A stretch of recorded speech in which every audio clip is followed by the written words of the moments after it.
Hey again, everyone. Let's talk about the 1956 crime drama film Ransom, and that's Ransom with an exclamation point after it. So this 1956 film stars Glenn Ford as Dave Stannard. He's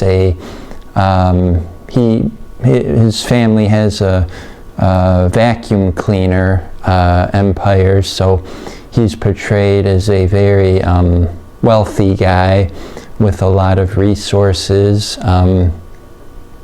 His wife is played by Donna Reed, Edith Stannard, and she has a very important role in the film as well.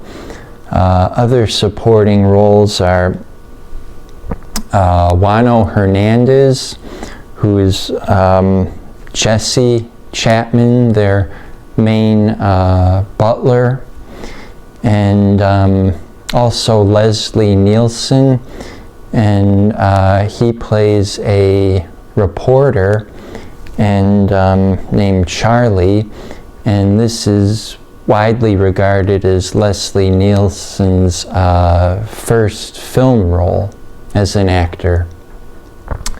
And a smaller kind of secondary character worth mentioning, Al Stannard, is the brother of Dave. He's played by Ainsley Pryor, and Ainsley Pryor is worth noting because he passed away just a couple years after the film. After this film, I believe in 1958 he passed away, and he had done radio and television and I believe some plays, but he passed away, I believe, at age 37 after just a few years in the movie business. But anyway, this film obviously is a very dramatic film because it has to do, as you might guess, ransom with Dave's son being kidnapped, and then the whole ensuing situation of what happens. So, as I mentioned, it's a drama, and so today's word is dramatic acting, and this is a vocab word I could really use for a lot of films because the majority that I talk about here are dramas. Dramatic acting is acting that requires emotional and psychological depth, usually involving sustained, intense dialogue without physical action. So dramatic acting plays a big part in this film, and much of the dramatic acting takes place at the Stannards' home because the police ultimately come, and it's kind of a big deal. Some of them set up shop and open up a second phone line for when the kidnapper calls, so they can record the conversation and hopefully pinpoint where the kidnapper is calling from. So this film obviously is, a serious, is about a serious subject, and so I think really the most interesting part of the plot is how Edith, again played by Donna Reed, how she's treated throughout the situation. Now, understandably, as both parents are, they're both extremely distraught and upset about the situation of their son being kidnapped. But with the character of Edith, they really try to shoo her away almost, or you get the impression that this whole situation, it's kind of like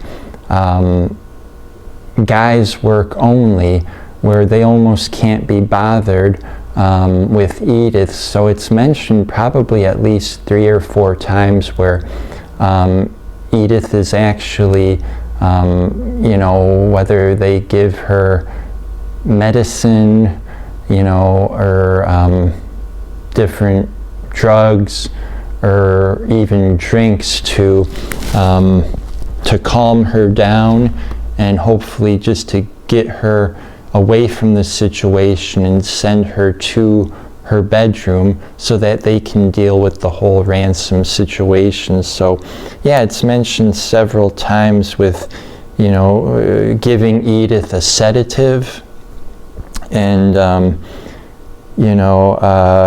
another time it's mentioned where Edith is upset, and then a man says to take her upstairs and give her a shot to sleep. Now I'm presuming that might be a shot of alcohol, and he tells her to stop fighting the sedatives.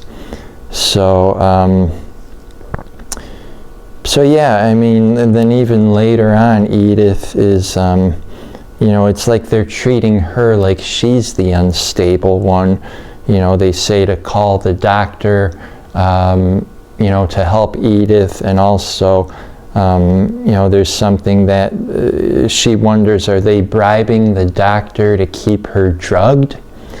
So aside from the, main kidnapping point of the story, I just found this very odd and very archaic way to treat Edith, who's obviously the mother of the child who was kidnapped. And again, this was 1956, so there's the whole thing about societal and family norms with the housewife kind of doing the motherly thing, taking care of the house, even though in this case they have servants, and kind of staying out of the business. So even though this has very much to do with her, they really fight to keep Edith out of it, and she understandably gets very upset at times, not just because her son is missing, but the way she's being treated. So I think this, mentioning this part about Edith is a very kind of underrated plot point of this film, and it's very important as well, because I think Dave doesn't exactly object to Edith being kind of shooed away and sent to her room in a sense, and because they feel like the Dave, along with the police and his brother and all his all the guys around him can kind of ultimately take care of the situation. So that was just very interesting, and really from the plot, that's what stood out to me the most. I think Glenn Ford does a really good job in this role. It's a role that no doubt was pretty demanding of him as a lead actor. Leslie Nielsen, who was mentioned, plays a very interesting character in The Reporter, in that when he first arrives on the scene, he's just hell-bent on getting, the story and everything, and he even offers Jesse, at one time he offers Jesse $5 and then $50 just to get a picture of the boy's bedroom for the newspaper, and Jesse doesn't budge. He's loyal to his family, the family that he works for. And but what's interesting about Charlie, the newspaper reporter, he comes off very strong, like he just wants the story at first, almost in kind of like a sleazy way almost. That might be overstated, but that kind of vibe you get from him.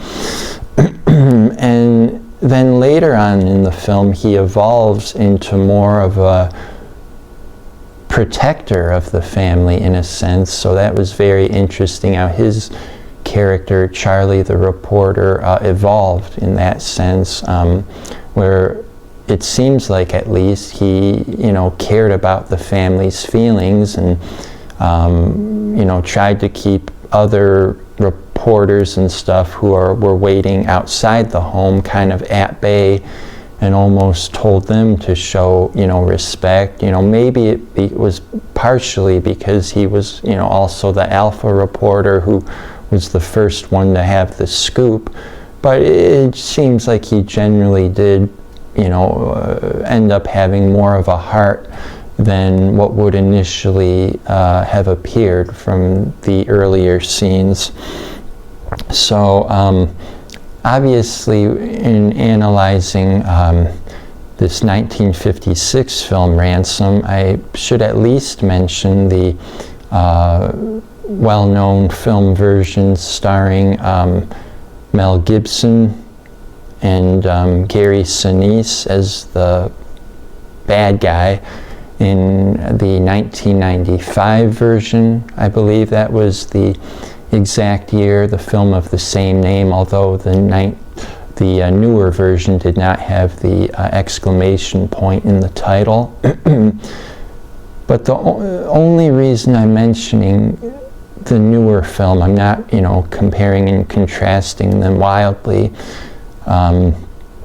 but I mentioned Gary Sinise's character being the bad guy, and he and his crew in the newer movie play a big role in the film. You see them a lot, and how they kidnap the kid and everything in the situation that they're in.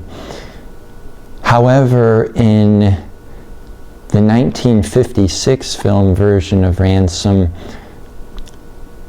the kidnapper really is not a character at all. You know that the boy was kidnapped, but the kidnapper is not a character. In fact, the only thing we see of the kidnapper is as he's watching television, there's a shot of his arm kind of on the side of the couch, so you see just a brief silhouette of him, of I think only of part of his body. You just assume it's the silhouette he's watching on television, watching Dave make a statement over television. So you don't hear the kidnapper on the phone at all in the 1956 version. You don't hear his voice. You don't see him at all. And you don't see the situation of the boy that he's in at all. So the 1956 film version of Ransom is strictly from the viewpoint of the boy's family. Okay, and obviously it comes into the decision of whether to pay the ransom or not pay the ransom, which ends up in this movie being $500,000. And I would think, this was 1956, so in today's value, that'd be several million dollars, probably at least $5 million by today's value. But so again, in this 1956 version, it's very interesting and notable that you don't see the kidnapper at all, other than that brief kind of silhouette of him watching television. You don't hear him, although, Glenn Ford's character is on the phone with, talking to the kidnapper, but you don't hear the kidnapper, if I remember correctly. So those are all very unique points to this film. There's obviously a lot of tension and suspense. You're kind of wondering, one of the main conflicts becomes, to pay the ransom or not pay the ransom. I will say he does act quickly to get his hands on the money. Remember, he's a very well-off vacuum executive. So he's able to do that with the help of his brother, and there's a nice scene where his brother tells everyone, I believe at the bank, he gives all the workers, there's at least a couple of dozen of them, a $25 bonus for their troubles, because it looks like they came in just for this situation. So that was a nice, notable gesture. And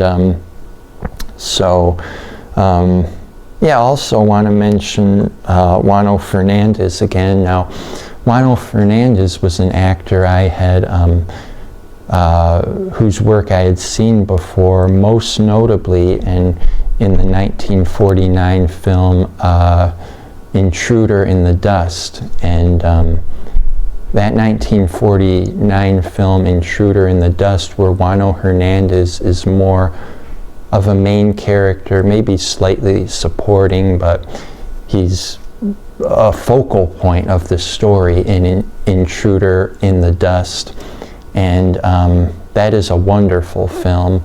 And actually, if you're following my series, Reading, Analyzing 59 Classic Films, we're going to get to Intruder in the Dust a little later on in the series, and I'm going to read the entire write-up I had from that film, so you can look forward to that. Juano Hernandez was wonderful in Intruder in the Dust, and he's very good, in this film, in Ransom. Juano Hernandez's character, Jesse, has a lot of heart. As I said, he's loyal, and he even kind of, has a religious base to him, in that, he, at one point, he prays for the boy, and, I'm not going to obviously give away the whole plot about the ransom payment or what happens towards the end, but, Juano Hernandez, I believe it's Jesse who mentions Absalom, the biblical character, one of the sons of King David. And again, that's a great part of watching different films. I had never heard of Absalom before, so that prompted me to look him up and read about his story. Obviously, I think everyone's heard about King David. I had never heard of Absalom, but he was one of his King David's sons, so you might want to look that up too if you're interested. But yeah, even the very last line in the film, Jesse quotes I believe it's a biblical verse, and I would read the verse, however, that would give away the ending.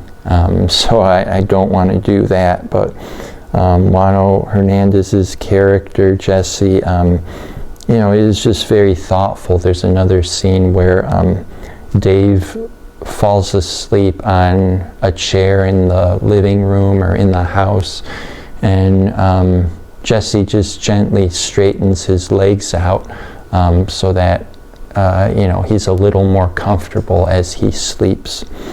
So yeah, I mean, Dave is an interesting character. He's a big, powerful businessman, but obviously when it comes to this, no matter how smart he is in the business world, he needs a tremendous amount of help in dealing with the kidnapping situation of his son. So yeah, I think we've covered everything I wanted to cover for the 1956 film Ransom. So watch it again, or once is enough. Really kind of on the borderline for this one. Originally, after watching it, I felt like I was gonna pick one way and not the other, but as a few days have gone by, I think the 1956 film Ransom, by a slightly narrow margin, I'm going to say watch it again. I'm going to ultimately rate the 1956 film Ransom, watch it again. You know, I thought, again, reiterating the how they treat Edith, Donna Reed's character is very interesting, and you know, the whole situation on how they make, you know, the decisions and stuff with the police and Glenn Ford's character, I think is good. I will say a critique on this film, kind of how the film ends. It all kind of ends too quickly. It's like something happens and it kind of almost too random in a way, in my view. I thought I would have been okay with them reaching that same conclusion, but if they just provided a little more context or a couple more scenes as to why what happened, I think that would have been a little bit better. But all in all, this was a solid kind of thrilling suspense movie. Ultimately, we'll say watch it again. And especially, again, this makes me want to see the 1995 film Ransom again, and you know, they're individual movies, you know, one loosely based on this original one, but yeah, they're both good movies in their own right, though, obviously with similar plots. So hope you enjoyed this, and until next time.